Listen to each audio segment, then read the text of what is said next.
നമസ്കാരം. പ്രതീക്ഷകളെല്ലാം അവസാനിക്കുകയാണ്. ചർച്ചയ്ക്ക് തയ്യാറെന്നും യുദ്ധത്തിൽ നിന്ന് പിന്മാറാനുള്ള സാധ്യതകൾ തുറക്കുന്നു എന്നുമുള്ള തരത്തിൽ പ്രചരിച്ച വാക്കുകളൊക്കെ മുനയൊടിഞ്ഞ അമ്പുകളാവുമ്പോൾ സമാധാനത്തിലേക്കുള്ള അവസാന വാതിലും കൊട്ടിയടയ്ക്കുകയാണ് ഇറാൻ. ഇറാനിലെ ഏറ്റവും സ്വാധീനമുള്ള നേതാക്കളിൽ ഒരാളായ അലി ലാർജാനി അമേരിക്കയുമായി യാതൊരു വിധത്തിലുള്ള ചർച്ചകൾക്കും തയ്യാറല്ല എന്ന് വ്യക്തമാക്കിയ പ്രസ്താവന പുറത്തുവരുമ്പോൾ വീണ്ടും പശ്ചിമേഷ്യൻ രാഷ്ട്രീയത്തിൽ അത് വലിയ തരംഗം സൃഷ്ടിച്ചിരിക്കുകയാണ്. മധ്യസ്ഥർ മുഖേന ഇറാൻ ചർച്ചയ്ക്ക് താല്പര്യം പ്രകടിപ്പിച്ചു എന്ന തരത്തിൽ പുറത്തുവന്ന മാധ്യമ റിപ്പോർട്ടുകളെ അദ്ദേഹം ശക്തമായി തള്ളിക്കളഞ്ഞു. തെഹ്റാന്റെ നിലപാട് കൂടുതൽ കടുപ്പത്തിലേക്ക് നീങ്ങുന്നതിന്റെ സൂചനയായി ഇത് വിലയിരുത്തപ്പെടും. ഇറാൻ അമേരിക്ക ബന്ധം പതിറ്റാണ്ടുകളായ അവിശ്വാസവും സംഘർഷവും നിറഞ്ഞതായി. 1979 ഇസ്ലാമിക് വിപ്ലവത്തിനു ശേഷം രൂപപ്പെട്ട ആശയപരമായ വിടവ് ഇന്നുവരെ പൂർണ്ണമായി അടഞ്ഞിട്ടില്ല. ആണവ കരാർ വിഷയത്തിൽ 2015 പുരോഗതി പോലും പിന്നീട് വീണ്ടും തകർന്നതോടെ ഇരു രാജ്യങ്ങളും വീണ്ടും കടുത്ത നിലപാടുകളിലേക്ക് മടങ്ങുകയായി. ഇപ്പോൾ നടക്കുന്ന യുദ്ധവും ഖമേനിയുടെ വധവും ഇറാന്റെ അന്തരീക്ഷത്തെ തീ പിടിപ്പിച്ചിരിക്കുകയാണ്. അതിന്റെ പ്രത്യാഘാതങ്ങൾ GCC രാജ്യങ്ങൾ കൂടി അനുഭവിക്കുമ്പോൾ ഇന്ത്യക്കും അത് ഭയപ്പാടിന്റെ നിമിഷങ്ങളായി മാറുകയാണ്. ഈ പശ്ചാത്തലത്തിലാണ് ലാർജാനിയുടെ പരസ്യ പ്രഖ്യാപനം രാഷ്ട്രീയമായി നിർണായകമാകുന്നത്. മാധ്യമങ്ങളിൽ പ്രചരിച്ച റിപ്പോർട്ടുകൾ പ്രകാരം ചില പ്രാദേശിക ശക്തികൾ മധ്യസ്ഥത വഹിച്ച് അമേരിക്കയും ഇറാനും തമ്മിൽ ചർച്ചയ്ക്ക് വഴിയൊരുക്കാൻ ശ്രമിക്കുകയായിരുന്നു എന്നാണ് സൂചന. എന്നാൽ ലാർജാനി ഇത്തരം റിപ്പോർട്ടുകൾ അടിസ്ഥാനരഹിതമാണെന്നും ഇറാന്റെ നിലപാട് തെറ്റായി വ്യാഖ്യാനിക്കുന്നതാണ് എന്നും വ്യക്തമാക്കി. ഇറാൻ സമ്മർദ്ദത്തിന്റെ മുന്നിൽ വഴങ്ങില്ല എന്ന സന്ദേശമാണ് അദ്ദേഹത്തിന്റെ വാക്കുകളിൽ നിന്ന് വ്യക്തമായി വായിക്കാനാവുന്നത്. ഇറാന്റെ സുപ്രീം നാഷണൽ സെക്യൂരിറ്റി കൗൺസിൽ സെക്രട്ടറിയായ ലാർജാനി എക്സിലൂടെയാണ് രാജ്യത്തിന്റെ ഔദ്യോഗിക നിലപാട് വ്യക്തമാക്കി രംഗത്തെത്തിയിരിക്കുന്നത്. അമേരിക്കൻ പ്രസിഡന്റ് ഡൊണാൾഡ് ട്രംപിന്റെ വികലമായ നയങ്ങൾ പശ്ചിമേഷ്യയെ കനത്ത യുദ്ധഭീതിയിലേക്കാണ് തള്ളിവിട്ടിരിക്കുന്നതെന്ന് ലാർജാനി കുറ്റപ്പെടുന്നു.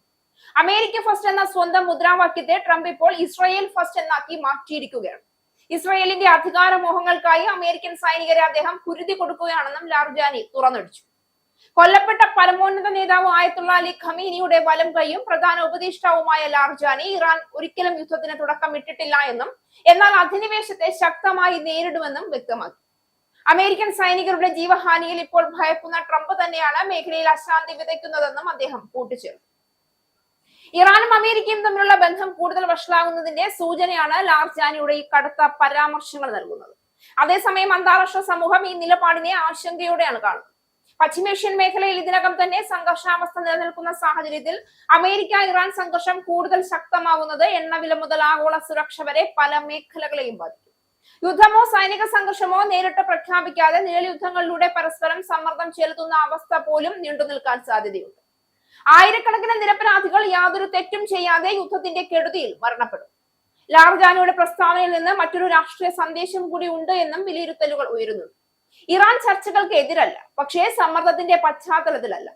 അമേരിക്ക ഉപരോധങ്ങൾ പിൻവലിക്കുകയും പരസ്പര ബഹുമാനത്തോടെ സമീപിക്കുകയും ചെയ്താൽ മാത്രമേ യഥാർത്ഥ നയതന്ത്ര സാധ്യതകൾ തുറക്കൂ എന്ന സൂചനയാണ് ഇതിലൂടെ നൽകുന്നത്. അതായത് ഇപ്പോഴത്തെ സാഹചര്യത്തിൽ ചർച്ചകൾ അസാധുവാണെന്ന് മാത്രമല്ല, ചർച്ചകൾക്ക് മുൻകൂർ നിബന്ധനകൾ ഉണ്ട് എന്നാണ് ഇറാൻ വ്യക്തമാക്കുന്നത്. ചരിത്രപരമായി നോക്കുമ്പോൾ ഇറാൻ പലപ്പോഴും കടുത്ത പ്രസ്താവനകൾക്ക് പിന്നാലെ തന്ത്രപരമായ നീക്കങ്ങൾ നടത്തിയിട്ടുണ്ട് എന്നത് മറക്കാൻ പാടില്ല. അതിനാൽ ലാർജാനിയുടെ വാക്കുകൾ അന്തിമമായി കാണണമോ അതോ സമ്മർദ്ദ രാഷ്ട്രീയത്തിലെ ഭാഗമായി കാണണമോ എന്നത് സമയം തെളിയിക്കേണ്ടതാണ്. എന്നാൽ നിലവിലെ സാഹചര്യത്തിൽ അമേരിക്കയുമായി നേരിട്ടുള്ള സംഭാഷണ സാധ്യതകൾ ദൂരെയാണെന്നത് വ്യക്തമാണ്. ഇത് മേഖലയിലെ മറ്റു രാജ്യങ്ങൾക്കും വലിയ വെല്ലുവിളിയാണ്. സൗദി അറേബ്യ, ഖത്തർ, ഒമാൻ തുടങ്ങിയ രാജ്യങ്ങൾ മുമ്പ് മധ്യസ്ഥതാ ശ്രമങ്ങൾ നടത്തിയിട്ടുണ്ട്. എന്നാൽ ഇത്തവണ ഇറാൻ തന്നെ തകർത്ത ഈ നിഷേധ നിലപാട് ഈ ശ്രമങ്ങളെ പ്രായോഗികമായി ദുർബലമാക്കും. അതിനാൽ അടുത്ത ദിവസങ്ങളിൽ പശ്ചിമേഷ്യൻ നയതന്ത്ര രംഗം കൂടുതൽ സങ്കീർണമാകാനാണ് സാധ്യത. ഈ സ്ഥിതി എങ്ങോട്ട് നീങ്ങുമെന്നത് അനിശ്ചിതമാണ്. എന്നാൽ ഒരു കാര്യം വ്യക്തമാണ്, അമേരിക്ക ഇറാൻ ബന്ധം വീണ്ടും കടുത്ത വഴിത്തിരിവിലേക്ക് കടക്കുകയാണ്. ഈ സാഹചര്യത്തിൽ സമാധാനവും സ്ഥിരതയും ഉറപ്പാക്കാൻ ഇരു രാജ്യങ്ങളും കൂടുതൽ ഉത്തരവാദിത്വത്തോടെ പ്രവർത്തിക്കേണ്ടതുണ്ട്. അല്ലെങ്കിൽ ശക്തി പ്രകടനത്തിന്റെ രാഷ്ട്രീയം ലോകം മുഴുവൻ ഇല്ലാതാക്കി മാറ്റുമെന്ന കാര്യം ഉറപ്പാണ്.